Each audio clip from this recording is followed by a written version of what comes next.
Have you also noticed that people are becoming strangely similar? Same humour, same opinions, same aesthetics, same phrases, same personalities. Even individuality seems to be curated. And at first glance, I know this can definitely seem cynical, or like one of those Friends of Ring Society conversations. Human beings naturally adapt themselves to fit into social environments, and modern environments seem to be doing that in a way that we don't quite understand yet, which is massively terrifying. And okay, to be fair, personality has never really existed completely in isolation. Humans are innately social creatures who learn partly through their peers. Psychologists have identified that identity does develop relationally. From childhood onwards, people absorb behaviours, language, values, and emotional patterns from their environments. Social learning theory proposed by Albert Bandura suggests that humans learn from observation, imitation, and reinforcement. In other words, we become ourselves partly through watching others.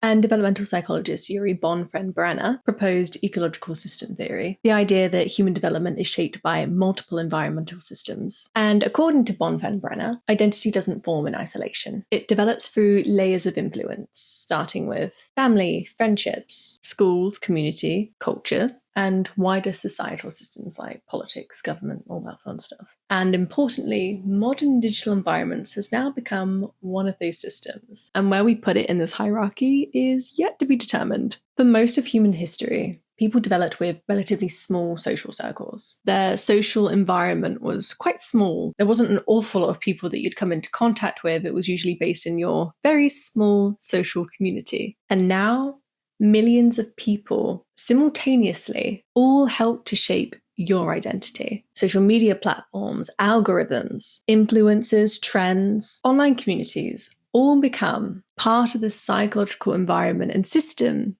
we build, which means that identity is no longer formed by immediate relationships, but by continuous exposure to global comparison and observation, and all by infinite scrolling, just constant trend cycles, all in the name of individuality. And it all correlates into the performance of identity. Now, I don't actually think that people have stopped having personalities, but I do believe that people are becoming hyper aware that they're being observed, making them even more aware of how they're being perceived. Modern digital environments encourage what is called as self-monitoring, which is the concept of continuously adjusting your behavior based on how you may appear to others. And social media doesn't simply allow self-expression, it also rewards visibility and social conformity, meaning visibility becomes value. And over time, identity can shift from something internally developed into something externally performed, meaning it's no longer about who am I naturally, but what version of me is most socially accepted.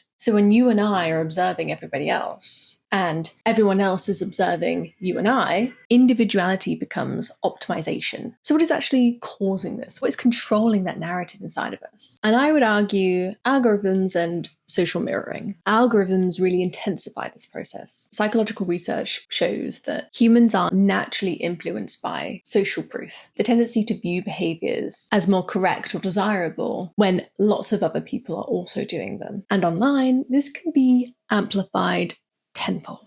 The more that certain aesthetics, opinions, lifestyles, and personality traits receive that approval, the more unconsciously people want to acquire them and move towards them. And this doesn't mean that people are fake. It doesn't mean that they're pretending to do or be something. But it actually stems from the fact that we find belonging as psychologically rewarding. And let's be honest, nobody wants to feel rejected. So that would mean naturally we adapt to obtain this behavior or obtain that personality, aesthetic, thing, identity. But there may be a psychological cost to constant exposure. Historically, people had private spaces to explore identity and personality, to be awkward, to develop without continuous observation. Modern environments intensify this process. Constant visibility, productivity culture, all reinforce the idea that we're being evaluated and compared. And over time, this can create a chronic state of self-monitoring, kind of a modern panoptism, where people begin to behave as if they're being watched. constantly. You don't even need someone actively judging you anymore. You're just aware that there is a possibility that you could be. And these can look like forms of rewriting captions, deleting posts, and filming moments instead of actually experiencing them. And over time, this can really reduce experimentation, because being able to express yourself and experiment often comes from psychological safety. Okay, I feel like we have to give a little bit more of a nuanced perspective on this. At the same time, it is really important that we don't romanticize the past. Human beings have always adapted to social expectations, and performed identity long existed before social media did. Fashion, status, religion, family expectations, and many subcultures have always influenced how people behave and act. In other words, influence itself is not the problem. Psychologists would likely argue that identity has always been relational, and some researchers also argue that digital spaces can create positive environments for people. Online communities may help people find belonging, experiment with self-expression, and connect with others that have similar experiences of identity. For some people, the internet doesn't suppress individuality. It helps them express parts of themselves, or at least where they have felt they've been unable to express how they feel and who they are. So, are we losing ourselves? So maybe the question isn't, do people still have personalities? But perhaps the right question would be, how much space does modern life give us to discover who we are without observation? Psychologists studying identity formation that a stable sense of self develops through reflection, exploration, and internally guided decision-making. But constant comparison and observation can interrupt this process. If identity becomes overly dependent on external validation, trends, algorithms, or approval, people may gradually lose touch with those intrinsic preferences. Do I like it, or have I learnt to perform liking it? So how do we rebuild a sense of self? How do you reconnect with your actual personality? Identity strengthens through experimentation, autonomy, and value-based behaviour. So not performance, not optimization, and definitely not constant comparison. So 1, reduce constant comparison. Research consistently links excessive social comparison with lower well-being and a reduced clarity of self-concept. Sometimes you simply can't hear your own preferences because other people's voices are just too loud.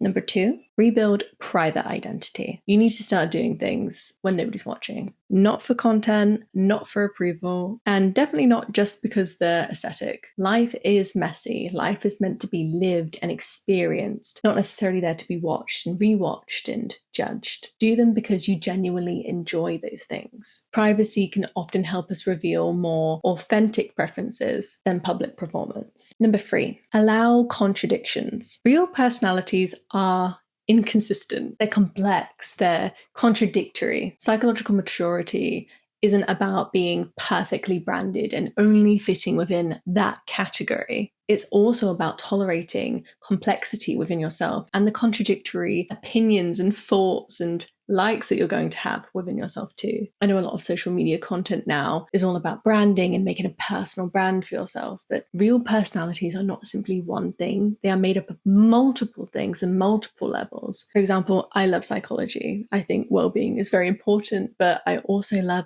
trashy TV. And I love just laying there doing absolutely nothing. I also love going to the gym and running. I also love donuts. I'm also extremely extroverted, but I spend a lot of time on my own. Personalities are meant to be contradictive and they're meant to not quite make sense. There's always going to be something that doesn't quite fit in that particular category. Equally, I think that's what builds individuality. So here are some important questions for you. Ask yourself, what part of your personality genuinely feels like it's yours? What parts of my personality feel learned or performed? And who am I truly when nobody is watching? Humans have always influenced each other, but modern life is increasing visibility, comparison, and performative identity. So maybe the goal isn't becoming completely uninfluenced, but maybe it's simply about being aware to choose what actually feels like you. It is supposed to be human. So who are you when you aren't performing?